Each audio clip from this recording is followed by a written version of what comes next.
Right, time for something a little bit different from us today.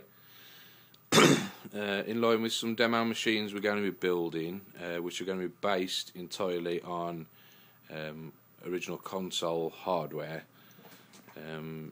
We've picked up a few classic consoles or clones of them to be able to run in a machine. Now, rather than have the conscience of tearing apart some really good condition original machines, what we've chosen to do is use clones where possible. So original cartridges and everything can be used, but so we're not tearing apart any original hardware when we strip it all down. Now, in doing my searches, everyone's aware of Famiclones. There's plenty of NES clones. There's quite a few SNES clones, and there's quite a few multi-system clones available now. You've got things like the Retron and the FC3 Plus. So on my travels, I came across the South American version of the SNES.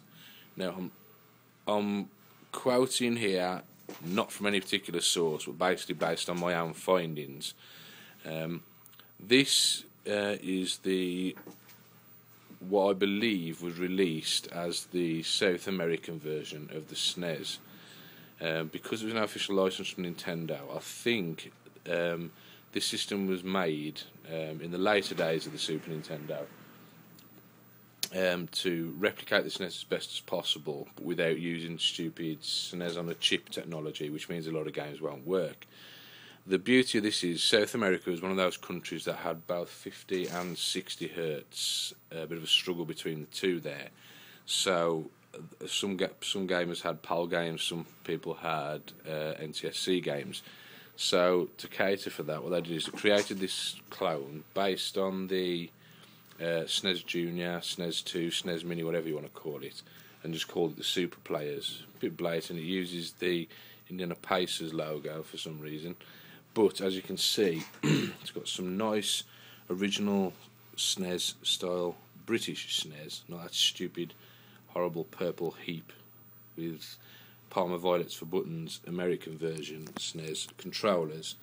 They're very similar, they feel similar, they're a little bit clunky, need a bit of braking, and they're a lot lighter, but at least you get a proper feel from the system. You get two with the system. And you can see the console itself looks just like the SNES 2.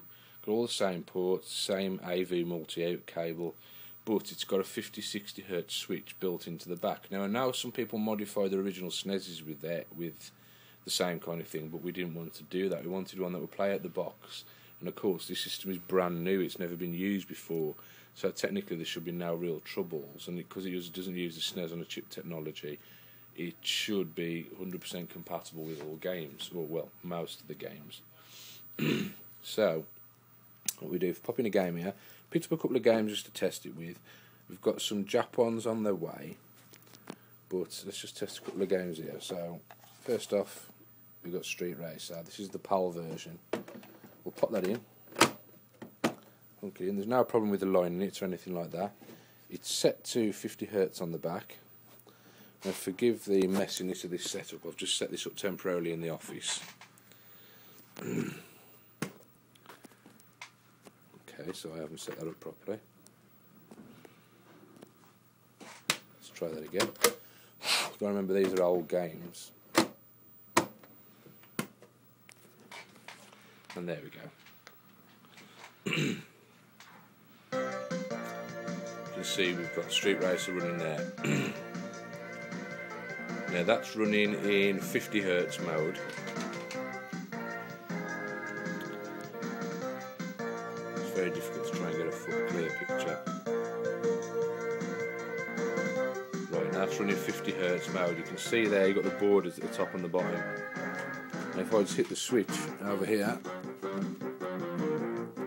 just see that flick, and it goes in 60 Hz mode. So any of those games that have trouble starting up in 60 Hz mode, i.e. they've got the region check in there, you can still start up in 50 Hz mode and flick it over to 60. Some games like this, they start up in 60 Hz mode, no problem. So you get the full speed they're intended to be, and the music and everything runs at full speed. Like I say, you get two controllers with it. It's fairly responsive. Like I say, it feels like it needs a little bit of bedding in. So I'm going to try and bed them in and see how they fare. But these will eventually be hacked into arcade joysticks anyway, and the console ports, the cartridge slots, will be mounted onto the centre of the control panel on the system. We'll just kill that and show you a couple more. See, we've got Killer Instinct. Now I'm going to start this one up in 60Hz mode just to show you. It's still in 60Hz mode from just. And you can see that kicks straight in. It's difficult to tell, probably from the audio on here, but the 60Hz mode runs a lot faster. You don't have any of the nasty borders top or bottom, and it runs exactly how the maker's intending them to run. Don't know quite why we got a bum deal back in the day with PAL. NTSC would have been much better, but there you go. You can see that running sweet there, and if I just hit the switch, I can flip between the two and you might be able to tell the difference. You can obviously see the difference because you can see it flick down to the lower, the smaller screen size with the borders. Anyway, let's kill that. Now, just to prove it's running the two regions, I've got a couple of American SNES games here. The big dirty grey carts. In goes the American one. Now, have I left that? Right, it's in 60Hz at the moment. So we'll fire that up. And you can see that in 60Hz.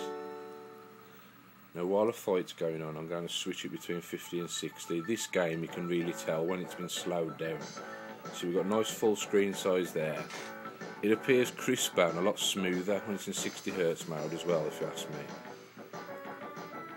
So wait till it goes to a fight, and then I'm going to mess with it and switch between the two, just to show you the difference.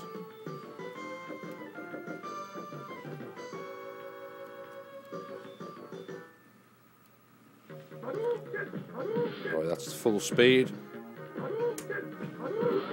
That's 50Hz. The music has slowed down a little bit, and the actual speed of the game is slowed down a touch. We'll go back to 60Hz. Everything's speeded up somewhat. The response time speeded up. Everything. Now, what we're going to do, like I say, is take this machine apart, have a look what's inside its guts, and then this will be hacked into an arcade system that will be able to run original SNES hardware. It'll be running the PAL SNES, NTSC, American SNES, and we've got a load of Super Famicom games coming for the Japanese SNES as well. So it'll be able to run all of those. We're not quite sure how we're going to build it yet, but we're going to do some kind of holster for our game selection, and we're going to theme up the entire machine based on the SNES and its games. It's a pretty cool little system, and I say if you're going to be buying a SNES, you know you're a bit of a purist. You want a bit of original hardware. It's not a true clone in the same sense as the other ones, and like I say, it should play pretty much all region games perfectly without any problems, and all the peripherals as well. So if you're thinking of buying one, I'd recommend getting one of these, because like I say, a lot of these were bought brand new because they didn't manage to sell as the 16-bit era was going out, and it would be a great idea to get one of these to run your original SNES games.